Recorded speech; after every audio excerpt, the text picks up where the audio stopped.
Hello and welcome to Seared. Yes, it's a different intro. Normally, you hear the sizzle, and then you hear me say, imagine this. And then I get into a story from hospitality, culinary, something that either happened to me or someone that I worked with. And then after I tell the wilder, wacky, or sad, poignant story, I get into the personal development, the life lessons, the insights, the wisdom, and share that with you that hopefully you can bring into your life. And that was the whole premise. That is the whole premise of this podcast. Now, I don't have to be locked and chained to that. And so for this episode 6, I thought, let's go unscripted. It's a huge fear for me, and I'll tell you why. I'm a writer, first and foremost. And when I write, I use different words and an economy of words as well.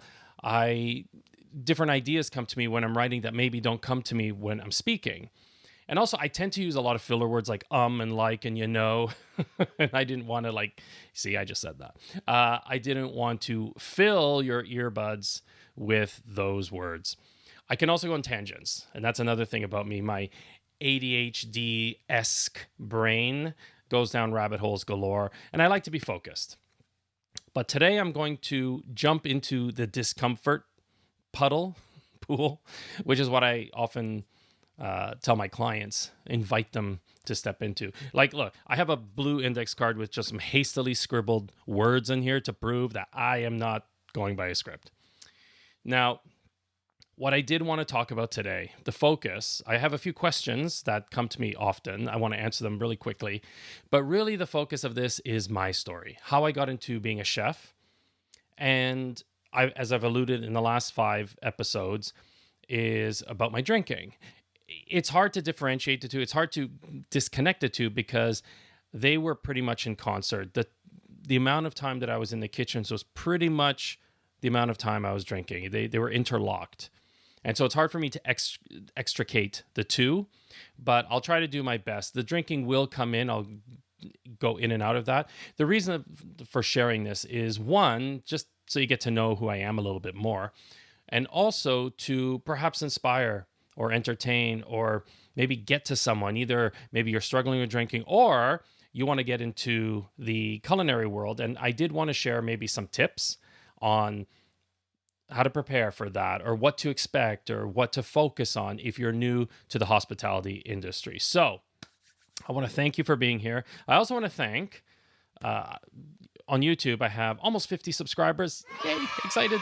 I would love to double that. I'm looking to get 100 by the end of October. It's almost mid-October now, the 10th or 11th as of this recording. So I would love, if you're watching this and you like what you see so far, please subscribe. If you're listening to this, because for those of you who don't know, I record to camera and I also record on audio. And so if you're listening to this, I would love if you could drop a review on iTunes or wherever you listen to this. If there's a subscription, please subscribe. I just want to be connected with you. And what happens is as we grow, it gets shown to more people. Kind of opens up the algorithm. And I would love to just share more and reach more people. All right, enough of that.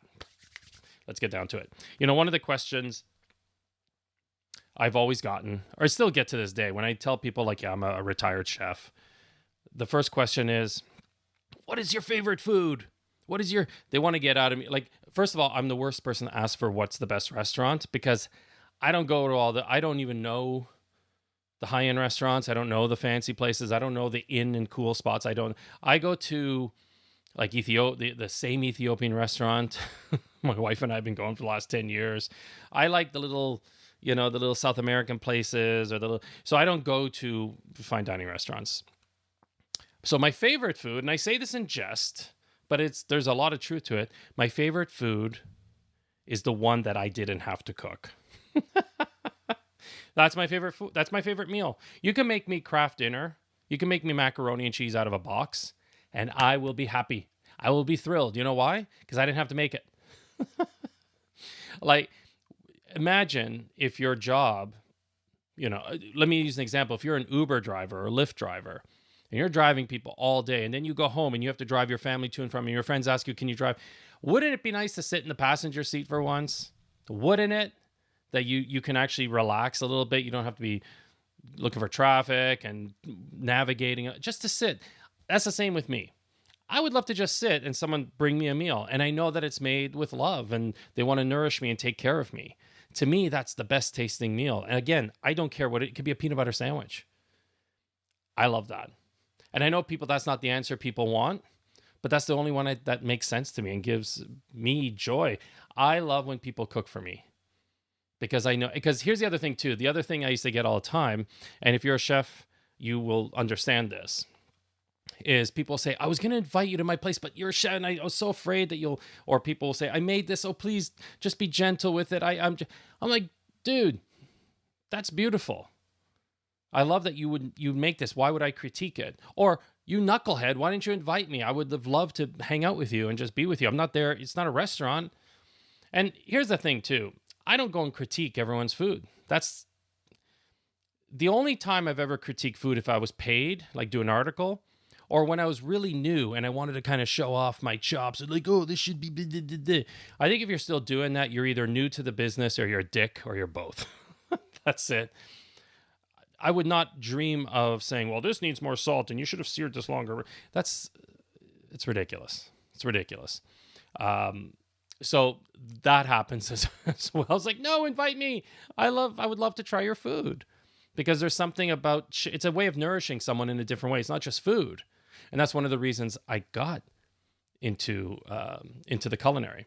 You know, I didn't grow up. I didn't have one of those stories. You hear a lot of chefs say, oh, I remember being 3 at my grandma's apron strings and she showed me how to make gnocchi. And I don't have any, I have none of those stories. That's not my experience. You know, I started cooking because I liked to eat. And my mom was a fine cook. I just went through magazines and books and found recipes I thought were interesting or cookbooks my mom had and started to play around. I used to watch like on PBS. There was no Food Network back then. There was no cult of personality. There wasn't like to me, cooks and chefs were like bridge trolls. Like they're just in the back, you know, they just smelled of cabbage and just, you know, whatever, you know, sailors and they had tattoo, whatever. There was no representation of that, a positive one on TV. And so there were a few shows on PBS and here in Canada, there was back in the day, there was like Walk with Yan. The one that really got me in, and I love this guy. I don't know. I was going to look and see if he's still with us. He was an older gentleman, the urban peasant.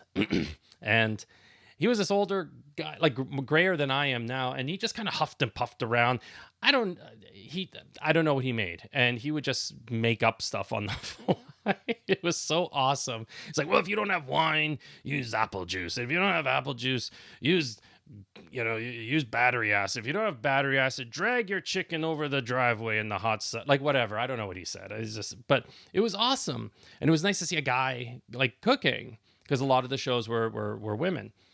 And so that really sparked things up. And I think it was as I was jumping around school and I was going to college for this, a university, I couldn't find my place. And I think it was my girlfriend at the time, who's now my wife, or my dad, or I can't remember. It's blurry. Someone said, why don't you go be a chef? Why don't you become a cook? I'm like, nah, blah, blah. And I just, dismissed. But then later I was like, maybe I should look into this. And I did. And I said, you know what? It's a 1-year program. I'll check it out. And I loved it. I was immediately in love. And I was passionate. And I bought tons of books. And the internet was still very new. So I was looking at menus from around the world. And I had a binder this thick, maybe 2 of them, that I printed up. I killed my toner. Printing up menus, and I would study them. And I'd filled like 2 IKEA shelves full of cookbooks. That was the only thing I spent money on. And I really got into it, and I really practiced my craft. And I started to move up. I went to really good restaurants, and I started to learn from great chefs. I also learned how not to do things, and especially around leadership. And as I got better, I started to move up and started to run kitchens or be a sous chef somewhere or whatever it is. And then I started to play around. I did a bit of television, like behind the scenes. I met a lot of great celebrity chefs back in the day. I did private chefing. I did catering, takeaway. You go in and they have food and you pick it. I did that kind of stuff. I've worked in I've taught at colleges, a couple of colleges, culinary colleges. you name it, large quantity, fine dining. Fine dining was really my thing. I worked at a sports and entertainment complex. I worked at corporate. I worked at hotel. So I had a lot of experience playing around with different things. Now, at the same time, of course, I was drinking. And I don't mean just hanging out with the boys after work. That did happen, but it got very it it really integrated itself because being in that world where alcohol is freely available and people do go out and hang out, it was easy for it to enable my drinking because it was the norm, right? Like it wasn't like I worked in an accountant's office. Sometimes you drink on the line or whatever it is, and that put a hamper. For a while it was like, yeah, party and do all that stuff, but it really hampered me because it was really pushing my ambition down. I was jumping around a lot. I was burning bridges. I was missing shifts. It didn't work out in the end. And what got lost in there was that passion, and when I got sober, I was still back in the industry. And I refound that passion. It got resparked, but eventually I found that really wasn't what I wanted to do anymore. I was more interested in leadership and interested in mentoring and guiding rather than, chopping and slicing and julienning and searing. Like that stuff was fine, but that spark had gone.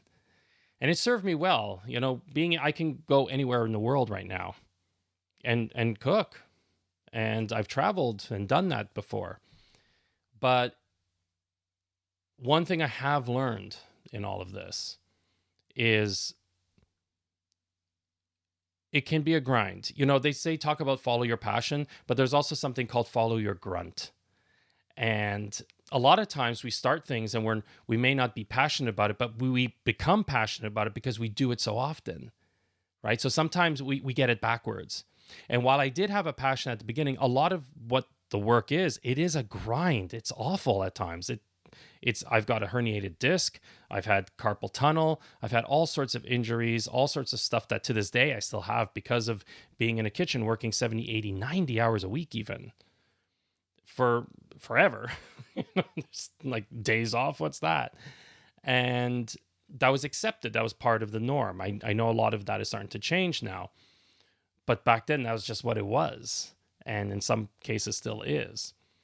And so I followed my grunt and I kept grinding it because there was a few times I'm like, maybe I should do something else, but I don't know anything else really. But then that would fuel the passion. And then that would get me through the thing. And now add drinking into that. And it was all this beautiful, cozy, ugly mess that it did well for me until it didn't do well for me. So as I moved up, I had a lot more responsibility too. And this is where I learned the leadership stuff. And this is where I learned how to manage people. There's a joke I say all the time. I used to say this with my colleagues is the food is the easy part. It's the people, right? It's the people. There's times where we romanticize about being on the line and just cooking and that's it. And I remember, because I used to do tons of recruiting, I've seen thousands and thousands of resumes. I've done hundreds of interviews. I've fired more people than I can, happy to even admit or embarrassed to admit. But it was, okay, I just lost my train of thought. Excuse me. I'll have to go back and maybe edit something in there. But, okay, I've totally lost my train. It'll come back to me. See, this is what happens when I don't script. But, yeah, so the food is the easy part. There you go.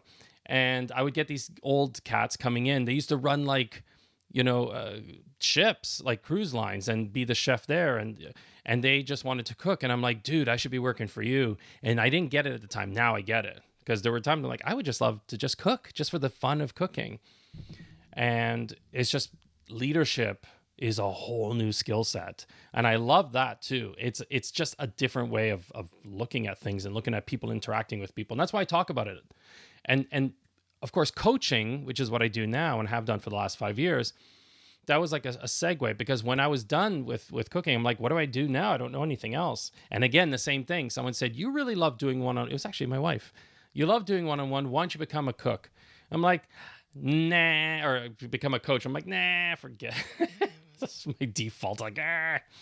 But again, I looked into it and I studied and I'm like, this is it. Because one of the things I loved about culinary is that mentoring one-on-one, and coaching can be one-on-one. So that's how I got into coaching, and that's how I got into leadership. And right now, and also the creative, I talk a lot about creativity, and that's something I love working with people on, is because it is all creative. And you don't have to be an artist to be creative.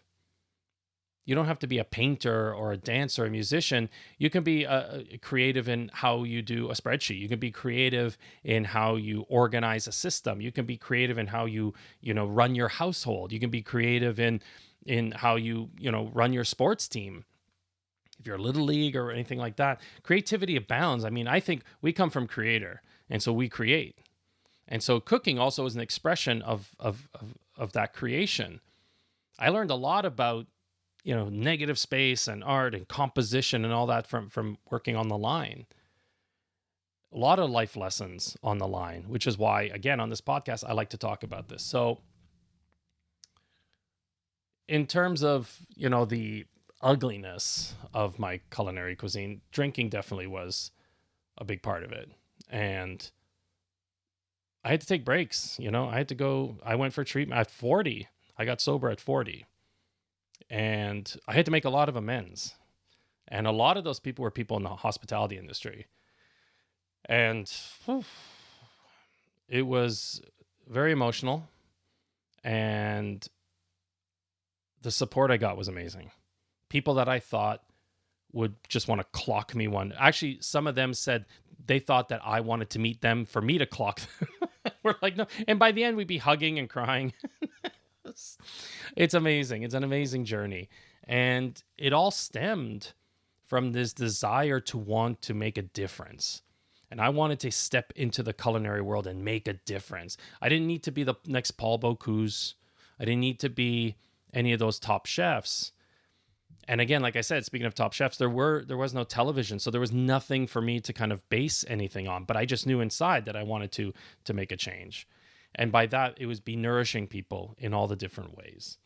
And I had to get screwed up and screw things up big time, especially with the drinking, to realize in the end, when I got sober, like it's a beautiful thing to do. I still, I'm not in the industry. I don't follow a lot of people, but I still do. I do watch, on social media and YouTube and all. I still follow a lot of, in terms of watching cooks and watching new cooks. And I love the new shifts and I love the new changes. And I love seeing the passing of the torch. I love that still because it's so important. And in fact, one of my newest clients is a chef, and he used to work for me 20 years ago. And that's how we reconnected. And I realized that's something I'd love to work more with, in terms of chefs who have gotten to a certain point and trying to figure out what they want to do and how they want to do it. And I think that's because that was me. And if you're a coach listening to this, you love helping people where you were at some point.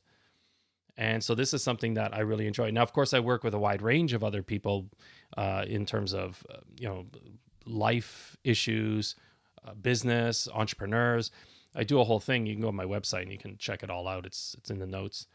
But there's a special place in my heart, of course, for those who are in the hospitality industry. And that includes front of house as well. Because front of house, oh my gosh, I love front of house. There was this whole us versus them in the back that I hated. I hated it. And so I was always trying to smooth things over between front of house and back house. We're on the same team. And it was something. I used to hang out with a lot of front of house. And at one point I was training to be a sommelier. I know. Believe me or not, it wasn't so I can get like hammered all the time. I really did love picking out nuances. Anyway, but then of course the drinking stopped that. You can't be a sober sommelier unless you're a tea sommelier or a water sommelier, which I have worked with.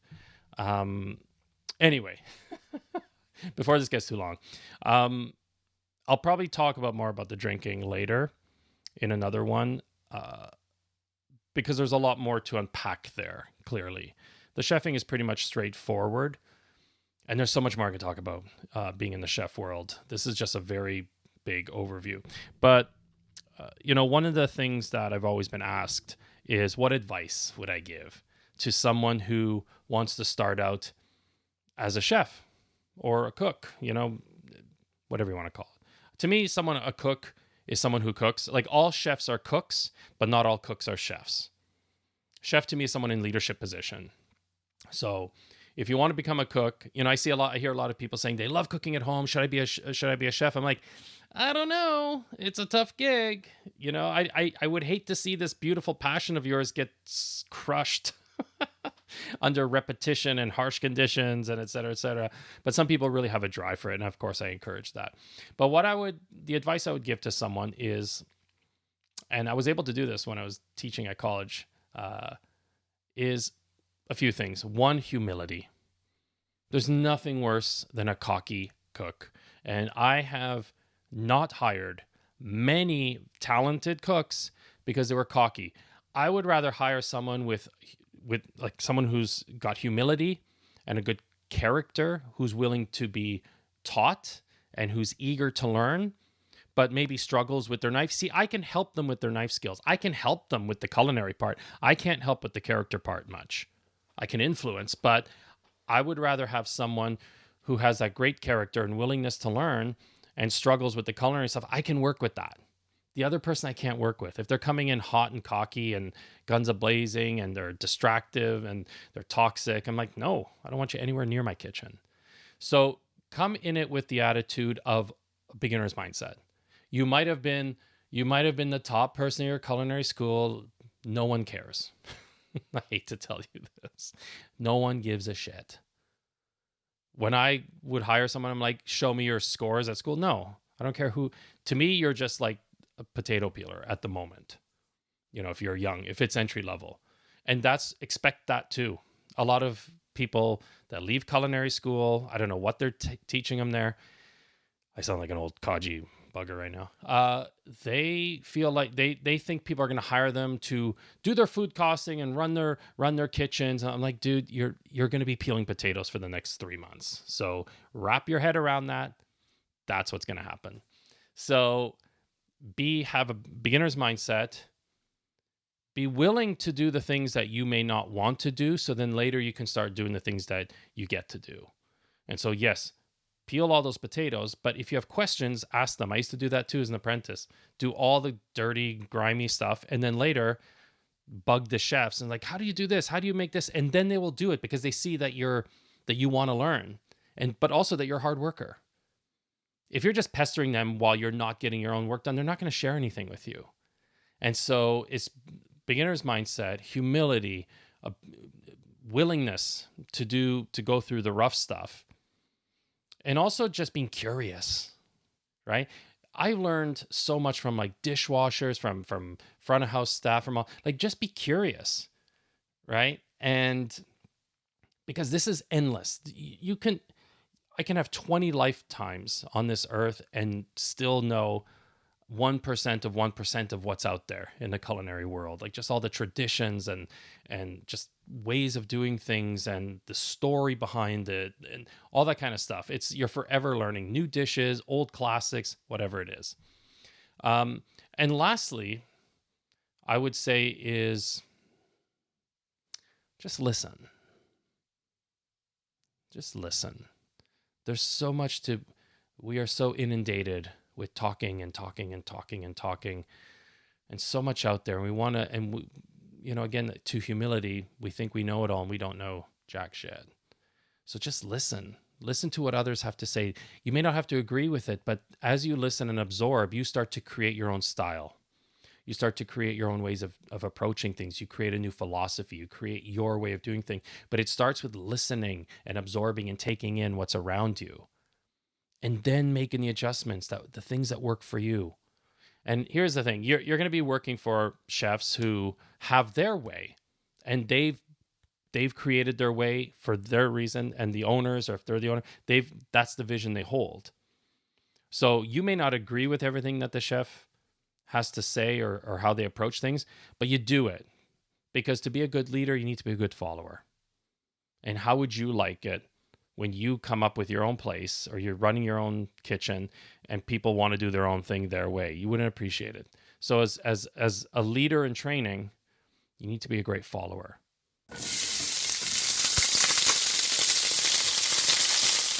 All right, that's all I got. I'm out of gas. We're the propane's been shut off the grill. We're done. But thank you for this, and I hope this maybe satiated any curiosity about my story. And again, it was a very high level, or maybe entertained or educated. And like I said, we'll probably do this more often because there's a lot more there, especially around the drinking and getting sober. But if you have any questions, because I love the idea of maybe doing a Q&A where there's a whole bunch of questions and I answer them in this kind of format. You can leave a question as a comment on the YouTube channel, or if you're listening, you can email me. I have all the deets in the show notes, my email address, website, and other places you can get a hold of me. You can DM me on any of the other channels that I'm on, Instagram and TikTok, etc. And don't forget to follow me there. All right, don't forget. Want to get notifications, hit the bell if you're on YouTube, like, subscribe, all the good stuff. If you are listening on iTunes, Spotify, likewise, just leave a comment, leave a review. That would be you'd be doing me a solid if you could do that. So thank you very much, guys. And you know the deal. Kitchen's closed. Now scram.